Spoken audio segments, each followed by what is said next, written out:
Hey guys, Vincent here from thecreativedojo.net. I've been getting a lot of questions regarding Element 3D from Video Copilot. People were asking how I felt about it via a motion graphic standpoint, creating titles, is it a replacement for Cinema 4D, and all this nonsense.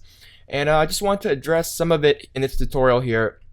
Now, don't consider this we'll create an awesome trailer title tutorial. Think of it as a introduction to creating some basic titles within Element 3D from Video Copilot.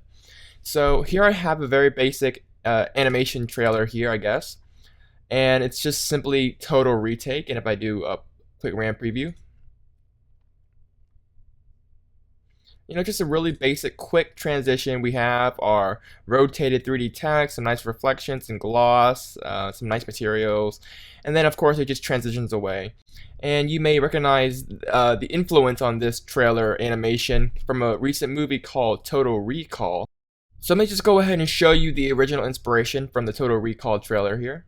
Basically, we're going to be creating this basic scene here where we have some text rotating and some shine in the background. I think my version looks better. They could have called me to make this title for even half the price and I would do it. So again, it's a really basic title of some 3D text just rotating with some gradient and some glows. So basically what this movie is about is it's about a guy who was chosen from destiny and was recalled to take a test because he is the chosen one. And you know what happens when you fail a test and you're the chosen one. You simply retake it. So we got total retake here. Yeah, pretty lame, but this should give you a good idea on how Element works, how you create some basic stuff within Element 3D within After Effects. So alright, so let's go ahead and take a look at how to create this really basic scene here. So let's go ahead and create a new composition. We'll call this main comp, 720p at 24 fps, 10 seconds long, hit OK. And so now let's go ahead and create a new solid for Element. Now, one thing that kind of trips me up is Andrew sometimes calls it Element 3D. He refers to it as Element in the product pages sometimes, and sometimes he refers to it as Element 3D. The actual effect itself is called Element. And it's a really confusing little plugin here. I don't think it's really well implemented. And the way you create some 3D text or 3D extruded objects is a little bit weird and awkward in my opinion. It's not really the easiest implemented way. I think it's a little bit awkward here. So let me show you what I mean. So to create a new 3D layer, you're gonna need to create a new text, and then we'll type in our text here. I'm gonna type in total. Instead of recall, we'll call retake, and we'll center it up, align it in the center here. I think the original font was actually a font called Agency or something like that, but let's just use this font here. And we'll go into Element, we'll shut it off, the text here. We'll go into the custom layers and tell After Effects to use our custom path of our text here. So path layer 1, we'll select our total retake text. And this is where I'm kind of just, not really feeling it. There should be an easier way to do it within Element itself. Maybe, I don't know, maybe apply Element to a text layer. But I mean, this gives you a lot more control, but just a little bit weird. And then once you go into Element here, you're going to see a really blank screen, which may confuse you a little bit, and I think this is a little bit awkward too. You just hit extrude, and then here you have your 3D text. Really easy, but a little bit confusing here. So enough about my opinion. Let's go ahead and take a look at how to build this thing. So I'm going to zoom in a little bit. And I do have the Pro shaders here, which has a lot of textures here, and I recommend buying the Pro shaders instead of the Motion Design Pack because the Motion Design Pack here is just a whole bunch of really abstract stuff, and I think that you can do without the Motion Design Pack here, but definitely get the Pro shaders, really high quality stuff here. And we could apply a material to our text right off the bat using a Pro Shaders pack or even the built-in materials that come with it, but I'm gonna go ahead and sway away from that, and I'm gonna go ahead and create my own texture in case some of you guys out there don't really have a money to shell out for the Pro Shader. So I'm gonna apply a blank material into the bevel 1, go into the texture, and we'll just increase the extrusion a little bit, and then I'm gonna go into the bevel size and maybe just play around with this. Again, this is not really a full in-depth tutorial. This is just me messing around, showing you guys how Element 3D works with, in a motion graphic standpoint here. And I'll change the default lights to maybe something like natural, just so we have some different lighting here. And we'll go into the diffuse, And we'll change the diffuse color to a very, very dark color. So the kind of front area is kind of dark here. And then for the specular color, I'm going to change it to a nice kind of mid-tone desaturated blue color, somewhere around here. So that way the bright areas, the specular areas, is going to be very, very, very bright and blue, as you see here. So we'll just increase that up. We'll also increase the reflection here. We don't really have any reflections going on. So you want that really nice reflection. Right off the bat, you can see that we have a very nice, shiny, reflective 3D text here. I'm going to change the environment, so we can go into the environment tab here. We have a whole bunch of presets. You can choose a custom layer if you have a HDR that you want to use or something like that. I'm going to select maybe a roof one here. Take a look at this. We'll go with that. We'll see how this works. Maybe we can go into warehouse. Something that gives you a very interesting reflection here. We can also go back into the environment and maybe desaturate a little bit. We can also go into the reflection color and tint that blue as well, just very, very slightly, so we have kind of a bluish tone reflection. Something like that. And then maybe we can increase the intensity of the reflection. And then add a Fresnel. And that's just going to add some more realism to the edges of our reflections here. So it kind of fades off. We can also apply a texture, but I don't think that would be necessary. We'll also play around with the shininess here. So we have a very, very shiny, blocky text. And just like that, we have a very basic 3D text here. So let me just go ahead and hit OK and see what this gives us here. I'm going to go ahead and create a new camera. So create a new camera. We'll call it camera, 50 millimeters, fine. We'll uncheck depth of field. We don't really need that in this particular case. We'll also zoom in here. You can see that we have a pretty interesting title here. Let's go ahead and light this thing a little bit. Let's create a new light. And we'll make it white and we'll call it light. Hit OK. And we'll just pull it back in the background a little bit. And we'll pull it up. I'm going to go ahead and start animating this thing. So let's go ahead and start the beginning here, the timeline. We'll go into the group 1 because our 3D text is in the group 1 section. We'll go into the, first of all, the particle look here. And this is going to control the individual objects. So if you go into the multi-object, enable it, we can now control the individual letters of our 3D text here, as well as our other multi-objects if you're using a model. So with that being selected, we can go into the X rotation, and as you can see, when we mess around with that, you can see that we get this really interesting transition here. So let's go ahead and play with the Y, and that's going to rotate all the individual letters here. So maybe we'll start around 80 degrees in the Y. We'll hit a keyframe for the Y. We'll move forward a little bit. We'll set it back to 0. And we'll just easy ease this, see how this looks. Yeah, it's looking okay. We'll go ahead and animate the camera as well. So we'll start tracking out around right here. So go to the beginning, hit a stopwatch for the keyframe. We'll move around 4 seconds and we'll just pull it out a little bit. So we have very subtle tracking. And I'm also going to change the position in Z. So we'll go in here, go to the beginning of this starting transition. We will hit a keyframe for the position in Z. We'll go to the end, and we'll also make it fly out here. Now, you can also do this with the camera, but I just did it with Element, just so we have more control over the actual element part within the Element plugin. We'll easy ease this one. And we'll also enable motion blur for the composition and enable motion blur for the element layer. And you can see that we get some pretty nasty motion blur. But we can always tweak that into the camera settings in the comp settings here. So now that we have our basic animation here, let's go ahead and start tweaking this thing and kind of create a full, I guess, basic animation. So we'll close all this up for now. Let's go ahead and apply, first of all, a glow to the total recall text. Stylized glow. And maybe we'll change the threshold down. So now it's kind of looking like the Tron logo, I guess. And now we can increase the radius and maybe decrease the intensity a little bit. And we'll change the original colors to A and B colors so we can specify the colors here. So maybe we'll make it like a light blue color and then maybe more of a dark blue color. And we'll play around with the threshold here. Just so we have a very, very subtle glow. I'm going to duplicate that. And maybe we'll make a vertical glow here. So let me just increase the radius. You can see what I'm talking about. Just kind of like the original one. Maybe we'll decrease the threshold. We don't want that many bright lights here. And maybe we can change this to a more of a teal color. So we can have some variation in color.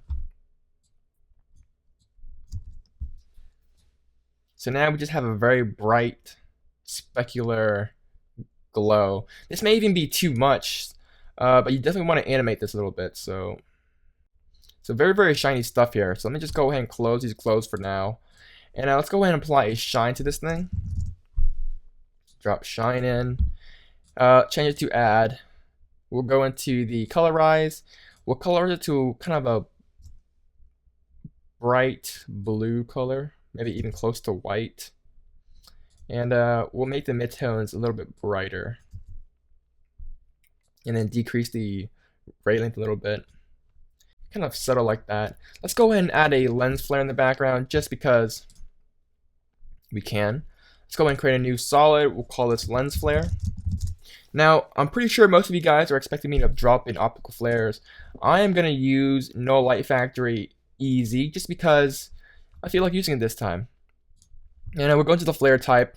We'll go ahead and select a, let's see here, Quantum 200. And that's just going to give us a really nice lens flare. And to be honest, I actually like the look of No Light Factory's lens flares a lot better than optical flares. Probably in part because Light Factory has been used for a very long time in a professional standpoint. And it kind of has a more, I guess, professional feel compared to optical flares where everyone is using optical flares and everything. And it's so recognizable in the presets. So, we'll use Light Factory. We'll change the color to kind of a teal blue color a little bit. Maybe we'll decrease the scale a little bit. And we'll check use unmult. We'll put it in the background here. And maybe we'll decrease the brightness a little bit. We'll go ahead and fade this in. So we'll go hit a keyframe for the brightness, maybe around here, right before it kind of just turns. Hit a keyframe stopwatch. We'll go to the beginning, we'll fade it to 0. So the lens flare is gonna kind of fade in as the text kind of comes together here. And you may want to do that with the glow as well. So now that we have that, we'll go into element here. And as you can see, the reflections is kind of constant right now. We don't really have any nice light gleams or anything like that because the text is not really moving that much. So we can kind of fake this by rotating the environment around. So if we go into the render settings here, we can go into the environment. And let me just go ahead and uncheck these for now. We'll solo element. And I'm going to show the background. And right now we have our background right here. And it's pretty much just staying still. And that's going to give us really plain reflections here, constant reflections. So we can actually animate the reflections by animating the background. And that should give us a very interesting change in reflection here. So we'll hold down Alt or Option, apply an expression to the rotation Y for the environment. We'll type in time times 20. And that's just going to automatically animate our reflection a little bit, just so we have a more dynamic reflection here. Oh, and we need to go ahead and uncheck that show background. We don't want to actually see it. And let's go ahead and apply some basic color correction. So layer, new adjustment layer. And we'll call it CC. We'll apply Colorista. You can use curves or levels, whatever you want. Drag in Colorista here. And I'm going to go ahead and make it more of a blue color in the shadows a little bit. We also want to warm it up a little bit. It's a little bit too blue, and I'm trying to move away from the blue scheme here. So let me just pull up the reds And that's just going to give us more of a warmer teal color. So something like that. I also want to maybe decrease the exposure a little bit.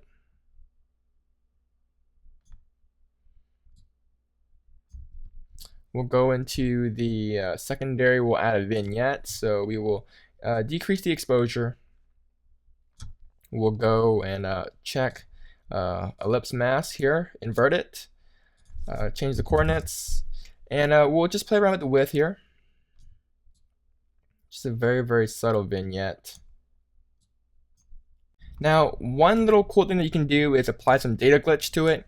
You can also apply kind of this very interesting look that I've seen people pull off before by creating a solid, we'll call this blinds. And you can search in this effect here, this transition here.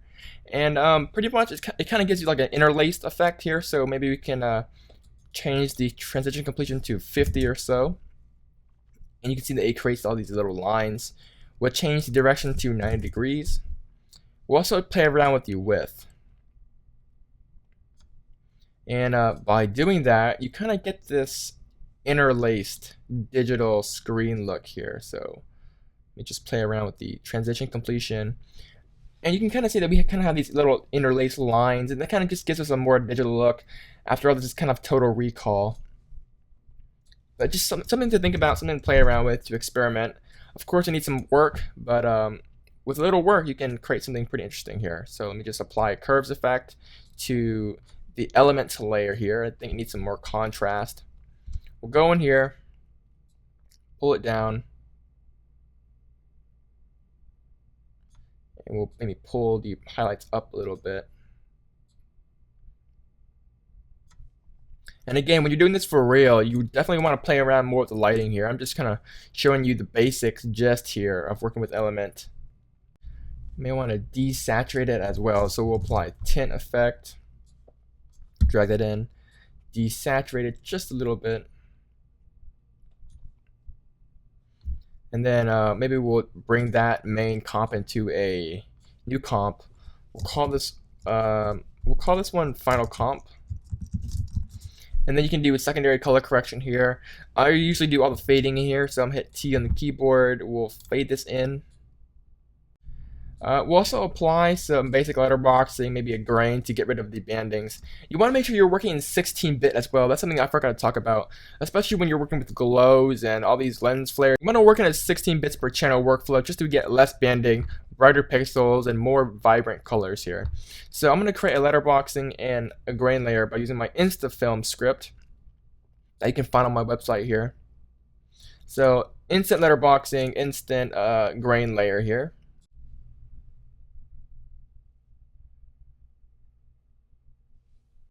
So as you can see, you can create a very basic but good looking title sequence here within After Effects. Very easy, very fast, with no rendering issues. RAM previews extremely fast as if it was just another plain effect here. And you have a lot of room to customize, play around with lighting and everything. So, you know, how do I feel about Element 3D as a motion graphics standpoint? I think it's a really, really great plugin. It definitely allows you to create some really awesome 3D text and some basic 3D stuff without going into a 3D application, so you don't have to do a whole bunch of passes for like maybe ambient occlusion and like specular pass and, you know, render the sequence out. It's all done within After Effects very easily. Now, for more advanced stuff and advanced titles, would you still use Cinema 4D? Absolutely. This is just a really great way to create very basic 3D text and titles without having to go into Cinema 4D, 3ds Max, and just to kind of stay within the After Effects environment. So for basic stuff, it is perfect for this kind of stuff. Very basic for basic transitions like this. Now, in the article on creativedojo.net for this tutorial right now, I'll be posting a lot of tips and some other opinions and views that I see with Element 3D. So if you want to check out some tips and some other stuff like that, for Element 3D in general, check that post out. The link will be down below in the description in the post, so definitely check that out. So this has just been a really quick tutorial, I guess, on how to create some basic stuff within Element 3D. Hopefully you kind of get a general idea on how to use Element 3D as well as how easy it is to create it. Again, not really perfectly implemented, but again, I'm more interested in Element 3D for the visual effects stuff as opposed to just the motion graphics stuff here. But anyways, this has just been a quick overview of Element 3D and the 3D text feature. Hopefully you guys enjoyed it. If you guys have any further questions, leave the comments down below. I'll get to them as soon as I can. And once again, guys, my name is Vincent Nguyen. I'll see you guys in the next tutorial. Bye, guys.